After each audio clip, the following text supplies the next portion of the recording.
El canal del Congreso presenta. Bienvenidas y bienvenidos a Vivas, Libres y Sin Miedo. Soy Isolda Vela y el tema de hoy es la Ley General de Acceso de las Mujeres a una Vida Libre de Violencia. Comenzamos.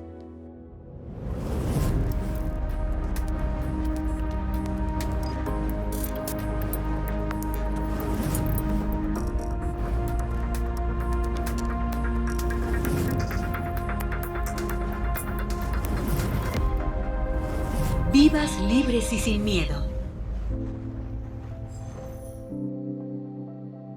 La Ley General de Acceso de las Mujeres a una Vida Libre de Violencia es una legislación fundamental en México, aprobada en 2007. Esta ley establece los mecanismos de prevención, atención, sanción y erradicación de la violencia de género en el país. En su implementación, se han creado instituciones como la Comisión Nacional para Prevenir y Erradicar la Violencia contra las Mujeres, CONAVIM, para coordinar acciones y políticas en este sentido. A pesar de los avances, persisten desafíos significativos en la aplicación efectiva de la ley. La impunidad, la falta de recursos y capacidades en las instituciones encargadas de aplicarla, la falta de coordinación entre los distintos niveles de gobierno y la insuficiente sensibilización sobre la violencia de género son algunos de los obstáculos que enfrenta el país. Hoy en Vivas, Libres y Sin Miedo nos visitan Marta Tagle, consultora en género y derechos humanos en Mujeres Impulsando la Igualdad, y doctora Gisela Sarenberg, coordinadora académica de la Maestría en Política Pública y Género en Flaxo, México.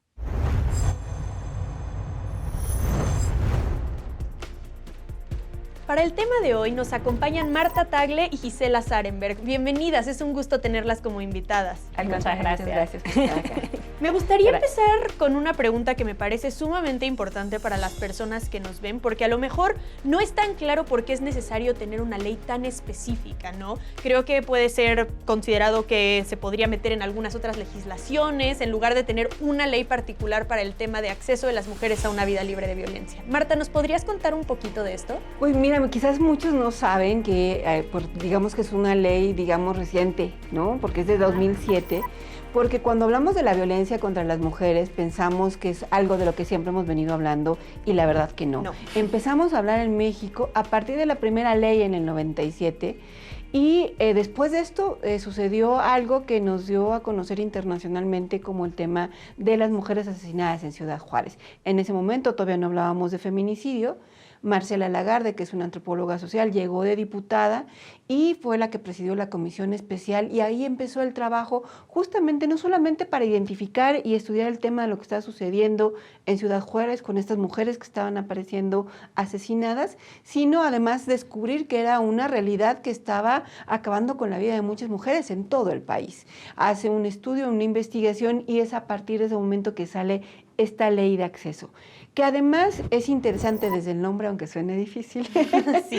Porque lo que se quiso poner como evidente es que las mujeres, todas las mujeres, tenemos derecho a vivir sin miedo, a vivir una vida libre de violencia y a partir de esta ley justamente se consideran diferentes tipos, modalidades, se lleva a la discusión pública la violencia que estamos viviendo las mujeres. Les platicaba un poco antes de empezar el programa que incluso era increíble hablar de que la violencia que se daba al interior de las familias tenía que ser atendida por una ley, porque muchos decían, a ver, no, el gobierno, el Estado no se puede meter a nuestra casa, y entonces empezar a hablar de estos temas en las leyes fue lo que hizo esta primera ley de acceso. Y creo que es importantísimo retomar este punto, porque al final de cuentas es necesario tener pues una ley que junte todo el problema y que visibilice el problema, ¿no? Porque si lo tuviéramos disperso en distintos ordenamientos legales, no tiene la misma importancia como ante los ojos de muchas personas, ¿no? Y creo que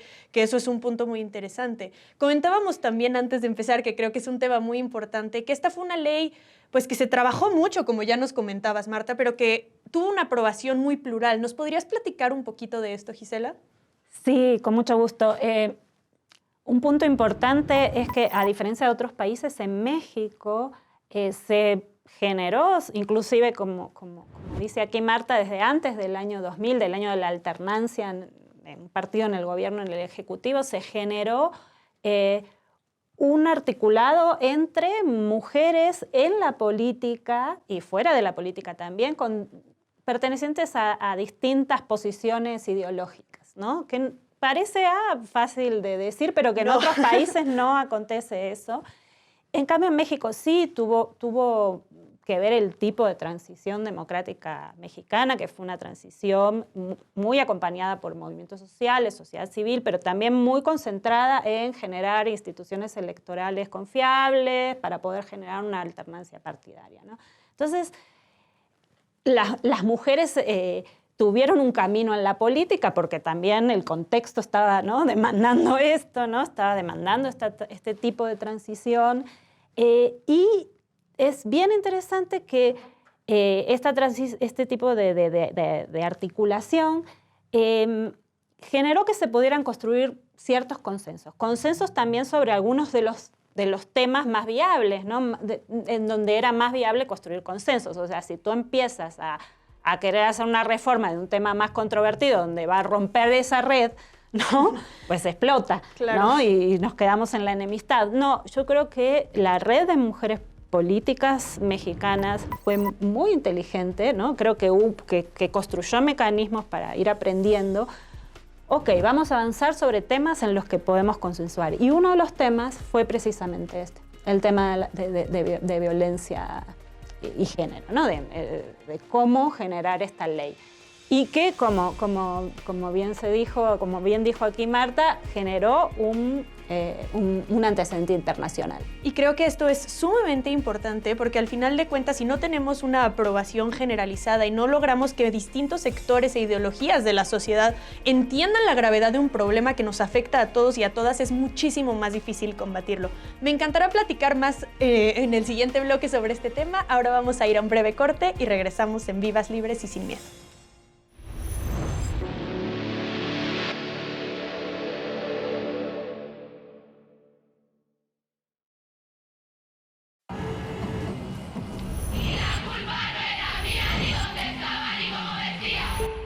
En México, las mujeres se encuentran 12 puntos porcentuales por debajo de los hombres en la tenencia de productos financieros. Los roles de género y la brecha salarial son las barreras más significativas que afectan la inclusión financiera. Actualmente, por cada 100 pesos que recibe un hombre como paga por su empleo, una mujer recibe 84 pesos. Vivas, libres y sin miedo. Hacemos una pausa y regresamos. Ya regresamos. Vivas, libres y sin miedo.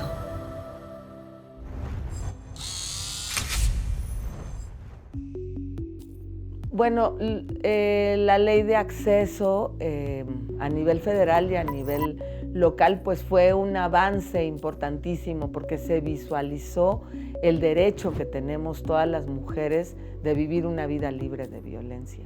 Se han incorporado pues algunos tipos de violencia, como puede ser en la Ley de Acceso de la Ciudad de México, la violencia vicaria, la violencia digital, la violencia ácida, que nos parece importante que se visibilicen. En la política de feminicidio se tiene que abordar más allá de lo jurídico, sí. Es una dimensión que incluye lo social, que incluye lo cultural, que incluye lo ideológico, que incluye lo económico, y lo jurídico, digamos que va a tener un papel muy importante en el acceso a juzgar con una perspectiva de género. Y ahí hace falta que el Poder Judicial se sensibilice y que no sea tan negado a juzgar con una perspectiva de género.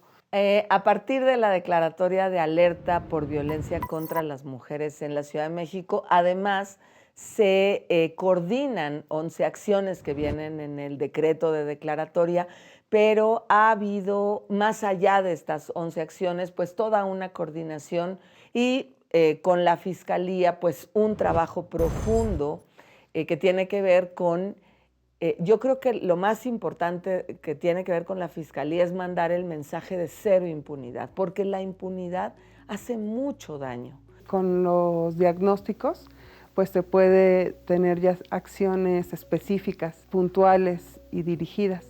En cambio, cuando no se tiene un diagnóstico, pues es más difícil poder intervenir social y culturalmente. Entonces yo creo que es fundamental tener diagnósticos para poder prevenir, atender y juzgar los hechos. Todo lo que fue la atención de primer contacto en las agencias del Ministerio Público, en las alcaldías. Tenemos el banco de ADN para uso forense, justo para enriquecer estas investigaciones. Otra de las cosas importantes que hace la Fiscalía fue la creación de la Fiscalía para la investigación del feminicidio, que no existía.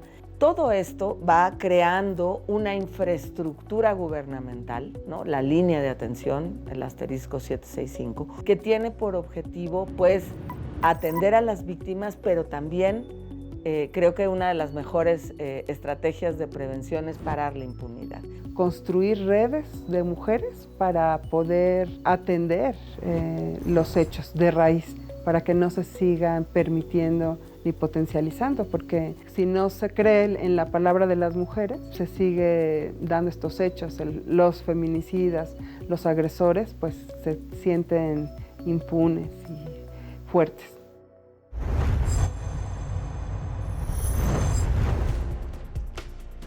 Estamos de vuelta en Vivas, Libres y Sin Miedo, hablando sobre la Ley General de Acceso de las Mujeres a una Vida Libre de Violencia. En el bloque pasado ya hablábamos de la importancia de tener una ley específica que atienda un problema tan grave como la violencia de género. Ahora me gustaría que compartamos un poco sobre qué es esta ley, cuál es su contenido. No sé si, Marta, tú que estuviste en el momento en que se aprobó la ley siendo legisladora, nos puedas platicar un poquito de esto. Pues me parece que es una de las leyes más importantes que nos hemos dado a las mujeres.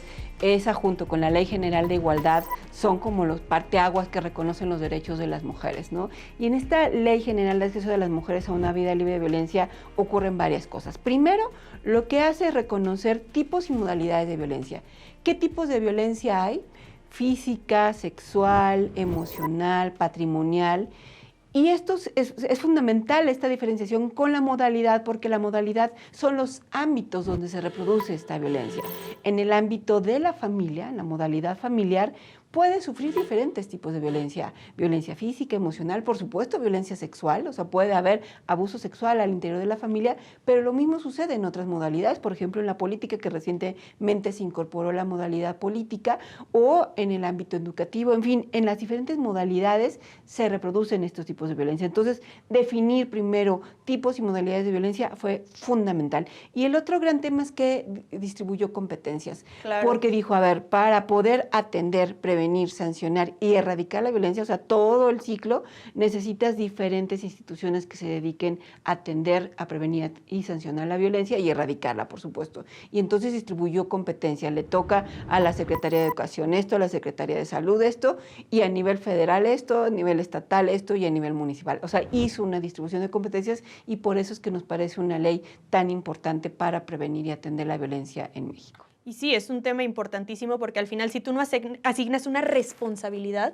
es muchísimo más complicado que la gente sepa cómo atacar el problema, ¿no? Y creo que otro gran tema es que tiene ejes rectores muy importantes esta ley, ¿no? No sé si, Gisela, me quieras compartir un poquito sobre lo que tú consideras que es lo rector de esta ley. Más que lo rector de esta ley, quisiera destacar que las leyes también son procesos pedagógicos, culturales, que no es siempre el aspecto más destacado cuando se habla de las leyes, ¿no?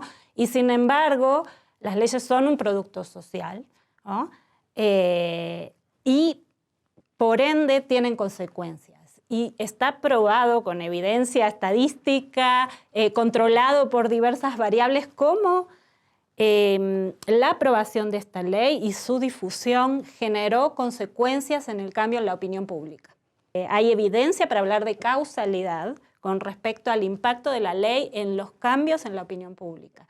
Y esto es muy importante, porque cuando hablamos opinión pública, estamos hablando, sí, generalmente se nos aparecen en la cabeza individuos, individuas, individues, pero en realidad también hay un tejido organizacional, Claro. Que media, ¿no?, entre las personas y las instituciones, ¿no? Y todo este tejido también fue alimentado por la aprobación de esta ley. Otra cuestión que a mí me parece importante de esta ley, que atraviesa la ley, es que propone no solo asignación, como se dijo muy bien, de competencias, ¿no?, sino articulación. Importantísimo. De competencias, que no es nuestro deporte más favorito y más exitoso necesariamente en nuestros países en el mundo y en América Latina. Y funcionan o no funcionen esas articulaciones, porque tenemos muchas también críticas para hacer sobre eso, por supuesto, está asignada el camino.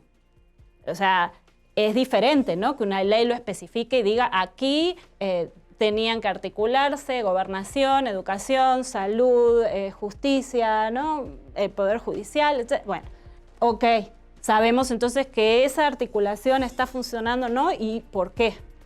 Sí, es importante, o sea, que fallen algunas cosas también es importante porque es parte del aprendizaje y de las reformas y contrarreformas de una ley. Y este tema que mencionas, y pues todo en general, es muy importante porque al final de cuentas vemos cómo las leyes sí tienen un impacto en la vida de las personas y no son nada más cosas jurídicas, etéreas, que no tienen realmente ningún impacto en nuestra vida, ¿no? Desde el hecho de cambiar la opinión pública y visibilizar un problema tan importante hasta el hecho de que las autoridades respondan de mucha mejor manera a través de la articulación de competencias. Me encantará platicar sobre todo esto más adelante. Ahora vamos a ir a un breve corte y regresamos en Vivas, Libres y Sin Miedo.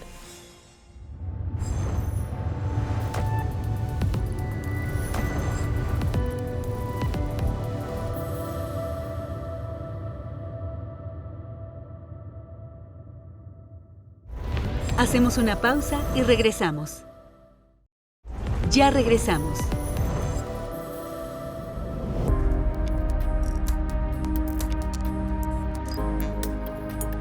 Feminismo en la red.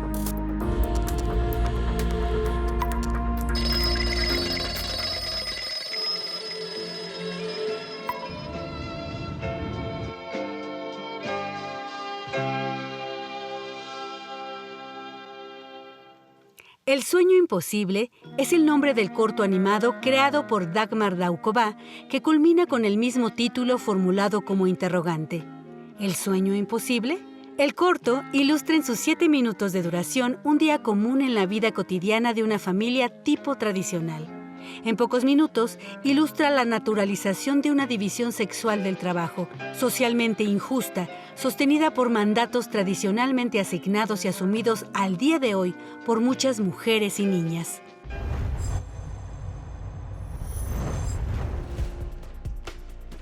Estamos de vuelta en Vivas, Libres y Sin Miedo, hablando sobre la Ley General de Acceso de las Mujeres a una Vida Libre de Violencia. En el bloque pasado ya estábamos comentando que es muy importante ver cómo las leyes sí tienen impactos materiales tanto en la sociedad, a través de lo que ya mencionaba Gisela, como el cambio de opinión pública a raíz de esta ley, pero también en temas de política pública. Así que me gustaría que me puedan contar un poquito sobre qué tipo de políticas se han generado a partir de esta ley.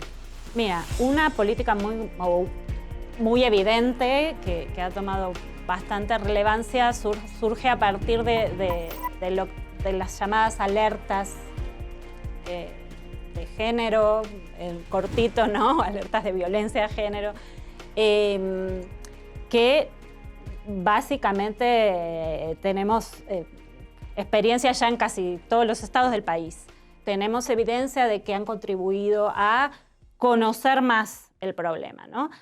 General es un efecto de la ley, como mencionaba, no solo en la opinión pública, sino en la sistematización de información para saber de qué tamaño es este problema. Por Importantísimo. Ejemplo, nada más y nada menos, ¿no? Fundamental. Por ejemplo, que también tenemos producciones que avalan y que apoyaron la construcción de esta ley, como en el INEGI, la ENDIRE, ¿no? La encuesta nacional de relaciones en hogares, ¿no? Que te dicen, por ejemplo, prácticamente el 70% de las mujeres en México ha sufrido algún tipo de violencia a lo largo de su vida. Y lo mismo pasa en las alertas. Una parte importante es sistematizar de qué va este problema, cuáles son las áreas que no están funcionando.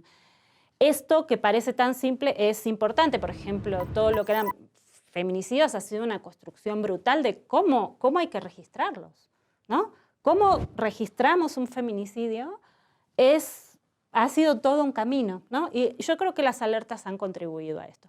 Me parece muy importante todo lo que estás mencionando ahorita, porque al final de cuentas, si queremos atacar un problema, tenemos no solo que visibilizarlo, sino entenderlo, ¿no? Y entonces los números, las estadísticas, pues nos ayudan muchísimo a realmente entender qué es lo que está sucediendo, ¿no? Marta, no sé si tú quieras comentar algo que se ha generado a partir de esta ley. Mira, pues cuando se aprobó la ley general, desafortunadamente ha ido en declive, pero se etiquetaron presupuestos para que pudiera funcionar la ley. Fundamental. Porque ninguna ley puede funcionar si no existe un presupuesto público. Y entonces decíamos, a ver, la Ley General de Acceso dice que va a haber atención médica las 24 horas del día a mujeres que sufren violencia, o sea, porque muchas mujeres en esta violencia física necesitan una atención médica urgente y necesitas que haya, a cualquier hora, y necesitas que haya un lugar donde la atiendan. Entonces, ¿quién va a ver a esta atención? La Secretaría de Salud. ¿Cuánto requiere para eso? Ahí pusimos dinero.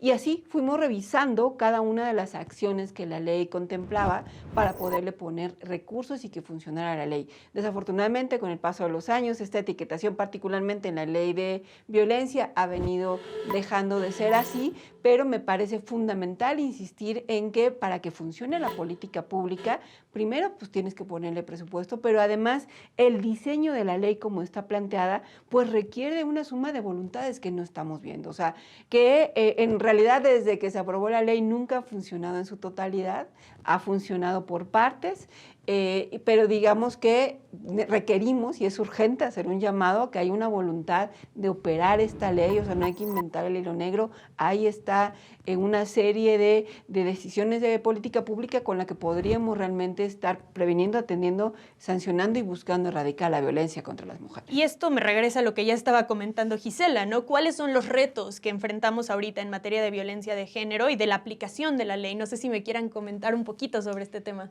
Sí, una primera cuestión es que la política para superar, avanzar, como le quieras llamar, la violencia contra las mujeres está fragmentada en México en relación a cómo está ubicada, por ejemplo, en el Ejecutivo, ¿no? Las políticas concretas hacia donde tendría que ir el presupuesto. Entonces, ese presupuesto va a programas que están, por ejemplo, ubicados en CONAVIM, que está en Secretaría de Gobernación. Y tú tienes además un Instituto Nacional de las Mujeres, ¿no? Que es quien además la población observa como quien debería ser el mayor responsable. ¿Por qué sucedió esto? Sería largo de contar, es toda una trayectoria histórica, pero creo que hay que regresar a integrar. Yo sí creo, y lo ideal sería que podamos pasar a una, ¿por qué no secretaría o como se le quiera denominar? Pero que hay en otros países. Claro que sí, por supuesto, y tenemos en los estados. Además, y no a nivel nacional. Entonces yo creo que ese sería un avance en donde se integren las políticas de igualdad y la política de violencia en una misma dependencia de gobierno rectora y, por supuesto, que tenga capacidades para hacer seguimiento de este presupuesto que ha comentado Marta. Y esto es muy importante porque retos como los que mencionan, desde la aplicación correcta de un presupuesto hasta pues ver el verdadero alcance que puede tener esta ley, son lo que nos va a llevar a que realmente podamos atender de manera más eficaz un problema que nos aqueja tanto como lo es la violencia de género. Muchísimas gracias por habernos acompañado, fue un gusto tenerlas como invitadas. Esto fue Vivas, Libres y Sin Miedo. El tema de hoy fue la Ley General de Acceso de las Mujeres a una Vida Libre de Violencia. Hablamos sobre la importancia de tener esta ley, cuál es su contenido y sobre todo lo que se ha logrado a partir de ella, pero cuáles son los retos que enfrentamos. Muchísimas gracias y recuerda, nos queremos vivas, libres y sin miedo.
El Canal del Congreso presentó